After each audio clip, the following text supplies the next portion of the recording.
বিশ্বনাথ এই মুহূর্তে আপনাদের কোথায় এনেছি, কেন এনেছি, কি জন্য এনেছি সবটাই বলবো। আর সেই তথ্যটা আপনাদের সামনে বলবে শুভাশিস। শুভাশিস, তুমি একটু বলো, এখানে তোমার কিছু বক্তব্য আছে, একটু বলো। এখানে কাছে চলে এসেছি প্রিন্সেপ ঘাটে। এটা অসাধারণ একটা পরিবেশ, যদিও দিনের বেলায় এত সুন্দর একটা পরিবেশ, কিন্তু সন্ধ্যার পরে এই পরিবেশটাই সম্পূর্ণরূপে পাল্টে যায়। কারণ এখানে পিতৃপুরুষের উদ্দেশ্যে যারা জল অর্পণ করতে আসে তাদের অনেকেরই অকাল মৃত্যু ঘটে, এবং তাদের সেই আত্মার যে অকাল মৃত্যু ঘটে তার কারণ অনুসন্ধান বা সেই সম্বন্ধে আলোকপাত করার জন্য আজকে শ্রী বিশ্বনাথ আসেন। ওনাকে অনুরোধ করবো সেই ব্যাপারে কিছু ওনার যে কুশলতার মাধ্যমে তার উপর কিছুটা আলোকপাত করবেন। তার সঙ্গে আছেন আমাদের সঞ্চালিকা, এই যে বটগাছটি দেখছেন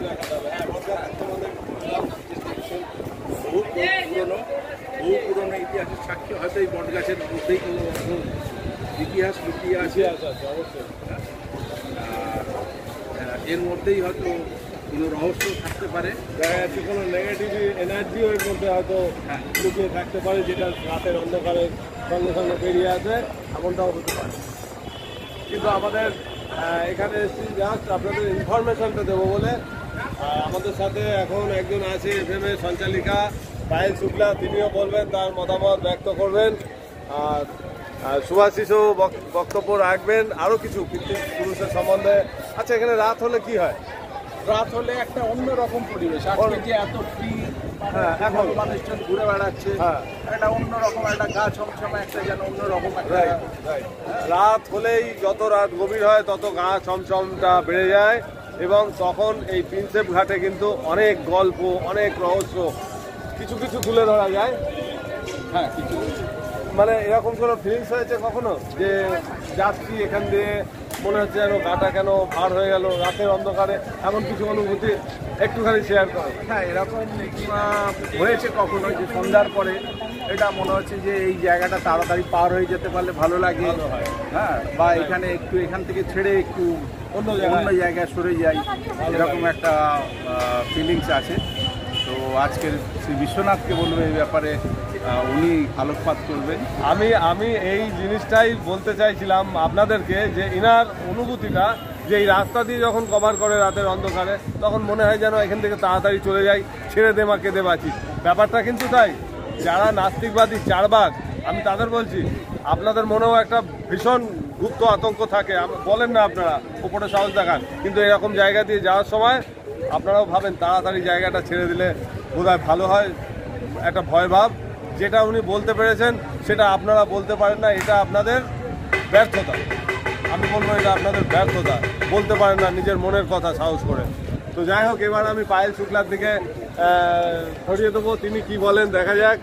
একজন সঞ্চালিকা, FM এ ওনার গলা আপনারা পান। হ্যাঁ, বলুন।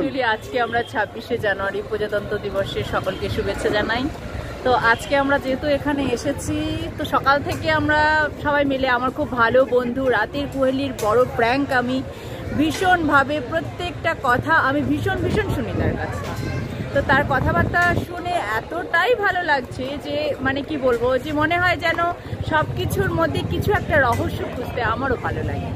তো সেটাই কিউরিসিটি ভীষণ আমার। তো আমার মনে হলো যে কিছু হোক না হোক আমরা যাই। আজকে কোথায় যাব, চলো প্রিন্সেপ ঘাটে। তো প্রিন্সেপ ঘাটে চলে এসেছি। আসার পরে খাওয়া দাওয়া একসাথে, দেখো প্রচুর বন্ধু বান্ধব, খাওয়া দাওয়ার কথাটা বলে দাও। হ্যাঁ, সব রয়েছে, বলে দাও কোথায় খেলে কি খেলে। জরিমানা আজকে আমাদের খাওয়া হয়েছে। খাওয়া দাওয়ার পরে আজকে আমরা একটু কি বলবো, একটা সফর, ছোট্ট সফর, কিছু ছোট্ট আনন্দকে তুলে ধরা, কিছু এই আনন্দের পিছনে কিছু গল্প, প্রত্যেকটা ভালো মন্দ সমস্ত গল্পই থেকে থাকে। তো আজকে যেরকম আমরা সবাই মিলে, দেখো বন্ধু বান্ধব হাতে হাত ধরে সবাই বিন্দাসভাবে হই হুল্লা করছে, আনন্দ করছে, আমরাও করছি।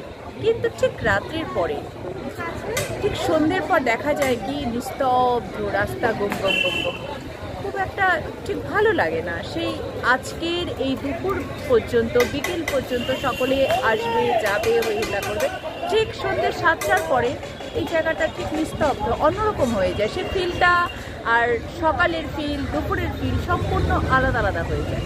তো আপনারা এটা প্রত্যেকটা মানুষের অনুভূতি আলাদা আলাদা বিষয়, কিন্তু আমার মনে হয় একবার আসুন, ঘুরে যান, দেখুন, তবে কিন্তু আপনাদের সেম একই লাগবে। আর রাত্রেবেলায় ভয়টাও একটু বলে দাও।